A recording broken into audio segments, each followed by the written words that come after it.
제12장 저들을 용서하소서. 로드 부장과 함께 포로가 되었던 크로즈비 신부는 자신의 체험을 엄동 3년이란 제목으로 엮어 책을 펴냈다. 아주 적절한 제목이다. 1950년에서 1953년까지의 겨울은 무척 추웠다. 얇은 여름옷을 걸치고 그 밖에 다른 것은 더 몸에 감을 수 없었던 민간인에게는 혹심한 추위가 시련이라기보다는 오히려 비극이었으며 대부분의 사람들에게는 치명적이기도 했다. 로드는 책임자였기에 민간인이나 병사들이 엄청나게 죽어가는 것을 보고 놀라지 않을 수 없었다. 하지만 혼자서는 어떻게 할 수가 없었다. 단지 이와 같은 고통과 죽음을 강요하는 이들에 대한 분노가 속에서 치밀어 오를 뿐이었다. 그의 반발은 죽음의 행진 도중 어느 막사에 이르렀을 때 극에 달했다. 그때의 기분을 그는 이렇게 기록하고 있다. 때는 12월이었다. 어느 날 아침 일찍이 감시원 한 명이 자기를 따라오라고 했다. 그는 조그만 독방으로 나를 데리고 가더니 안으로 들어가라고 말했다. 침침한 방이었다.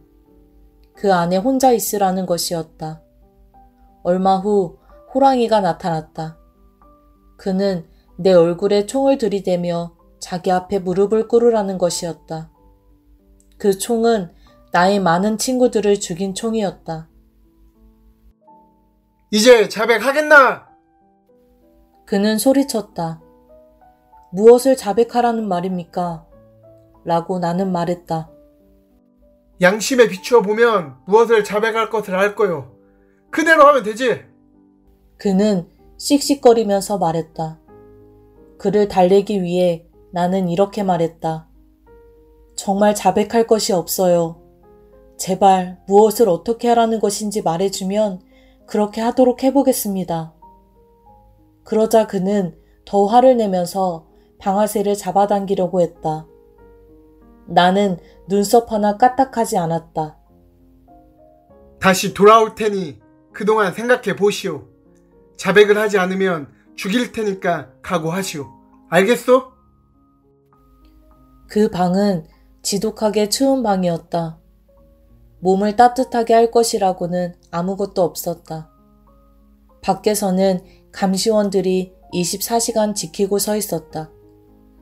호랑이를 두 번째 만났을 때도 지난번 못지않게 괴로운 일이었으나 아무 결과도 보지 못했다.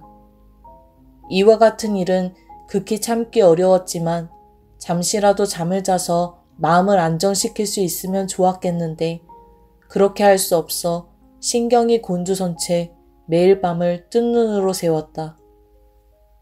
식사는 하루 한 끼뿐 그나마 소금도 넣지 않고 끓인 좁쌀죽이었다. 킨난 주교가 나에게 음식을 날라주게 했으나 서로 말은 못하도록 했다. 주교가 떠난 다음 감시원은 그를 붙들고 내가 무슨 말을 했느냐고 묻고 그 다음엔 내게 와서 나의 말을 조사한 다음 우리 두 사람의 말을 대질했다. 처음에는 들켰으나 나중에는 제일 마지막 말은 같은 것으로 하자고 약속을 한 다음에는 감시원도 만족한 듯 보였다.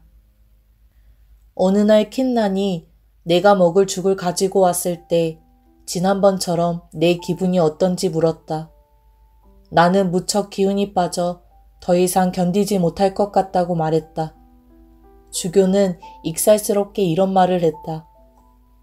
여복의 젊은이, 나보다 어리니까 더 참아야지. 괜찮을 거요. 너무 자신을 불쌍히 여기지 말아요. 그리고 정신을 좀 차려요. 십자가로 가는 길은 알고 있죠? 그러면 침착하게 기도하는 마음으로 그것들을 되새겨보세요. 그러면 기운이 날 테니까요. 이런 말을 남기고 그는 가버렸다. 나는 또다시 독방에 홀로 남았다. 침침한 방에서 우리가 나누었던 대화를 다시 생각해 보았다. 십자가로 가는 길. 물론 잘 알고 있는 것이다. 나무로 조각되었거나 또는 그림으로 그려진 것이지만 언제나 아주 엄숙하고 아름답게 만들어진 것이다. 다른 것은 아무것도 할 수 없었다. 그래서 복음서의 여러 성경들을 생각해 보았다. 순환 주간의 일, 배신과 결박, 심판, 고문과 정죄, 십자가를 지신 것과 갈보리산 위에 매달린 일, 하나하나 떠올랐다. 구속의 사건이 눈에 보듯 떠올랐고 그것은 마치 내 이야기 같았다. 피로 얼룩진 옷을 입은 그리스도가 십자가의 무게 때문에 땅에 떨어질 듯한 모습, 예루살렘 여인들을 만나신 일, 베로니카가 예수님의 얼굴을 씻기시는 모습 등을 보았다. 밤새도록 거듭해서 생각해보니 드디어 세상의 구세주가 십자가 위에 달리셔서 미움, 잔인함 등을 극복하시며 마지막으로 아버지여 저들을 용서하소서 라고 기도하셨던 모습이 다시금 눈에 선했다. 예수의 그 부르짖음이 캄캄하고 추운 밤 미치도록 만드는 분노와 절망에서 나를 일깨워주는 듯 했다. 저들을 용서하라고? 죽음의 행진을 하는 도중 목격했던 너무나도 많은 무자비한 모습들이 내 마음속에 용서 숨치는 그리스도의 정신을 가로막는 듯 했다. 몸은 얼었으나 땀을 흘리면서까지 고민을 했다.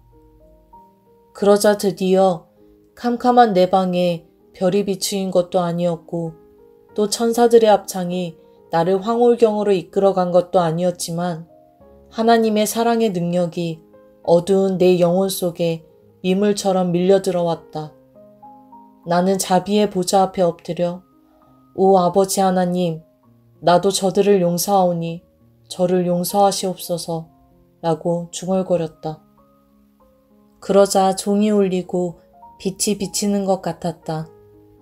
다시 마음의 평안을 찾을 수 있었다.